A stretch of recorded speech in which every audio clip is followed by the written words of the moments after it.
The Man Who Would Be King. In a new biography, Prince Charles, The Passions and Paradoxes of an Improbable Life, writer Sally Bedell Smith gives an intimate portrait of one of royalty's most private public figures who has been second in line to the throne since he was a toddler. Joining us to discuss is WSJ's special writer, Brenda Cronin.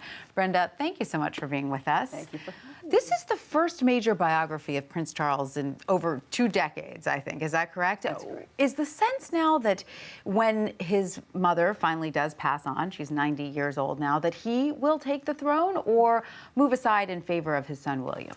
Well, according to his biographer, Sally Bedell Smith, who is an independent biographer, Prince Charles not only will become king, likely, but also very much would like to be king and would not, say, abdicate or step aside in favor of his son, his older son, Prince William. I guess it's a role he's been preparing for his entire only for life. 68 yes, years. only for 68 years. Well, now, 65. We know that Mrs. Smith is a very accomplished biographer. She's written several books, both about British and American royalty, the Kennedys and the Clintons, as well as Queen Elizabeth and Princess Diana. What made her want to turn her attention to the perhaps less obviously interesting royal?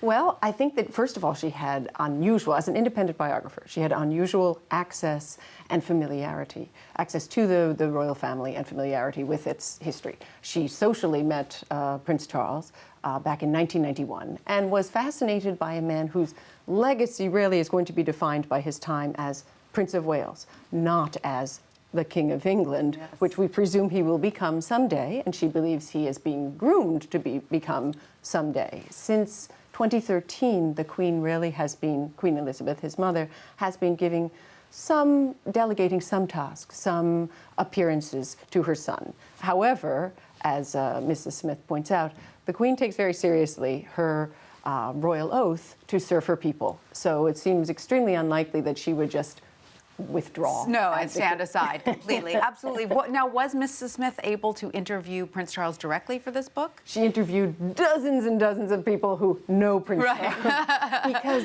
this is not an official biography, in which case, presumably, Buckingham Palace would have control over the contents. It's completely independent.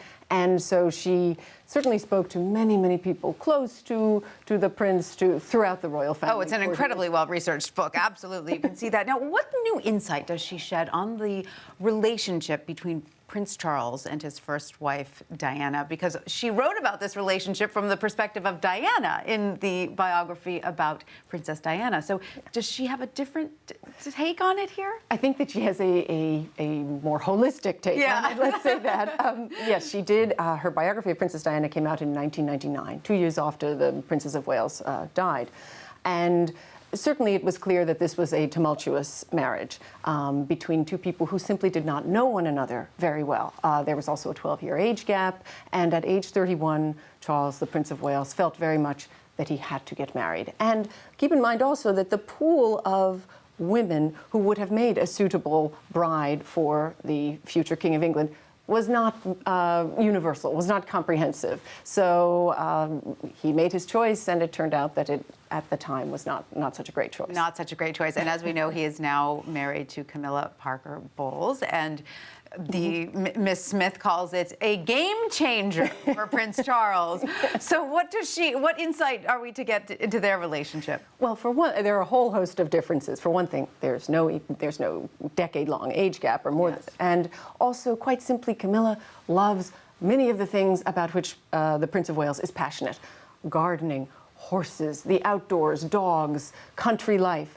These are not things that the Prince of Wales shared with his first wife, or they were not interests that they both developed together. So they seem much more compatible, just on a friendship level, it seems. That is certainly his biographer's impression, yes. Now, what other insight do we get into what sort of reign Prince Charles might have as king and how that would be different from his mother's? Well, his mother had a very direct path to the monarchy. I mean, she was a young woman. She was, after her father's death, she became next in line. She was next in line. And she had a rather smooth arc to it. However, Charles did not. He had this tempestuous first marriage. He is now 68 years old. He is the longest heir apparent ever to wait to become the monarch. So he has had a most unusual path. However, were he to succeed, his mother, it seems that he would be somewhat, just a notch or two less formal than she is. Perhaps, now we're not saying informal. No, but not Prince Charles.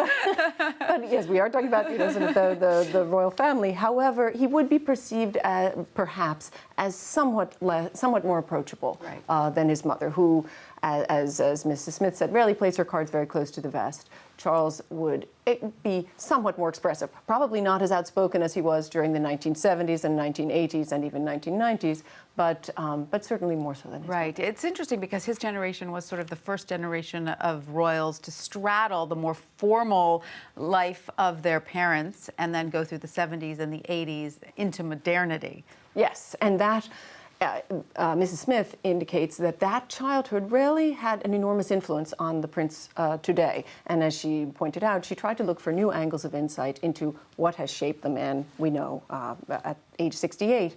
And he had did not have a very close relationship with his mother or his father, simply because they were very busy being the Duke of Edinburgh and the Queen of England. Demanding roles. Yeah. So he formed an incredibly close attachment with his maternal grandmother, the Queen Mother, and with other sort of mentor-like figures, some relatives, some not relatives, who sort of guided him. However, interestingly enough, she says that she believes, his biographer, Mrs. Smith, believes that the Prince of Wales has a less close relationship with his mother, Queen Elizabeth, than his own son, Prince William, her grandson. He thinks that the Queen Elizabeth has a closer relationship with Prince William than she ever did with her son, Prince Charles. That is very interesting indeed. Well, it is a very interesting read, and thank you so much, Brenda Cronin, for telling us about it.